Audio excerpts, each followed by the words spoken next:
Okay, so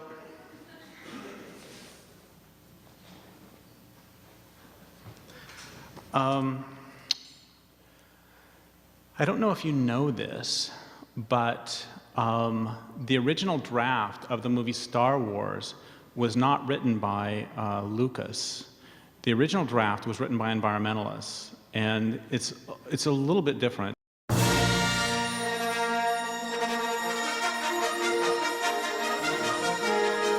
For one thing, it wasn't actually called Star Wars. It was called Star Nonviolent Civil Disobedience. But the plot of Star Wars, for those of you who don't remember, is that the Empire has created this giant machine called a Death Star.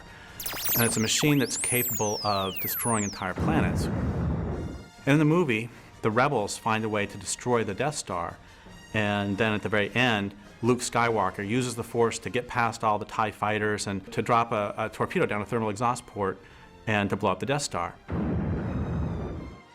Once again, the first draft of the movie, written by environmentalists, was a bit different. The rebels didn't actually blow up the Death Star. Instead, they used other methods to slow the intergalactic march of empire. For example, they set up programs for people on planets about to be destroyed to produce luxury items like hemp hacky sacks and gourmet coffee for sale to inhabitants of the Death Star. Audience members will also discover there are plans afoot to encourage loads of troopers and other citizens of the Empire to take eco-tours of doomed planets. Their purpose will be to show to one and all that these planets are economically important to the Empire and so should not be destroyed. In a surprise move that will get viewers to the edges of their seats, other groups of rebels file lawsuits against the Empire, attempting to show that the environmental impact statement that Darth Vader was required to file failed to adequately support his decision that blowing up the planet would cause no significant impact. Viewers will thrill to learn of plans to boycott items produced by corporations that have Darth Vader on the board of directors. And they'll leap to their feet in theaters worldwide when they see bags full of letters written directly to Mr. Vader himself, asking that he please not blow up any more planets. Now, we all know that that would be enough not only to bring the Empire to its knees, but to make a damn fine and exciting movie. The thing is, there's more. Thousands of renegade rebels, unhappy with what they perceive as toadying on the part of mainstream rebels, decide in a scene guaranteed to bring tears to even the eyes of the most cold-hearted theatergoers to stand on planets about to be destroyed, link arms, and sing "Give Peace a Chance." They send DVDs of that to Darth Vader and his boss, the Grand Moff Tarkin, to whom they also send wave after wave of loving kindness.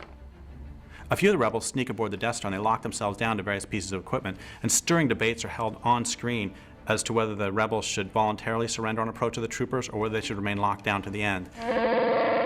And in a brilliant and brave touch of authenticity, the rebels are never able to come to consensus. But there's more. Once inside the Death Star, there's a splinter group breaks off, they burn a couple of transporters, and they etch Galaxy Liberation Front. And then another group breaks off from that group, and they finally make it to Darth Vader's private room. And when they get there, they sneak up behind him, and then they hit him with a vegan cream pie. And the directors decided to cut that because it was way too close to a scene in another movie they were developing at the same time called The Plot to Pie Hitler. As the Death Star looms directly overhead, a few of the rebels advocate picking up weapons to fight back. And those rebels are generally shouted down by the pacifist rebels, who argue that attacking those who run the Death Star is just another example of the Empire's harmful philosophy coming in by the back door. If we want to change Darth Vader, they say, we must first become that change ourselves. To change Darth Vader's heart, we must first change our own. We must above all else have compassion for Darth Vader and remember that he too was once a child. So finally, Leia, Luke, Han, Chewbacca, and a couple of robots show up, and they tell these others they found a way to blow up the whole Death Star. And the rest of the rebels, of course, are just horrified. There's a scuffle breaks out between Leia, Luke, Han, Chewbacca, and the two robots on one side, and the pacifists on the other. And the pacifists chase those four from the room and from the film, which is not a big deal because they're minor characters anyway.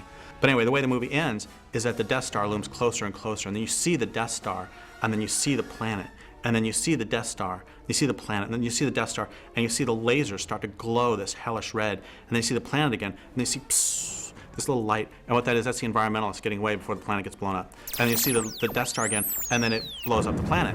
And then the final shot of the movie, which reveals what a complete triumph this was for the rebels, is a still showing an article on the lower left of page 43 of the New Empire Times that devotes a full 3 sentences to the destruction of the planet. So it's like, yeah, we got some press.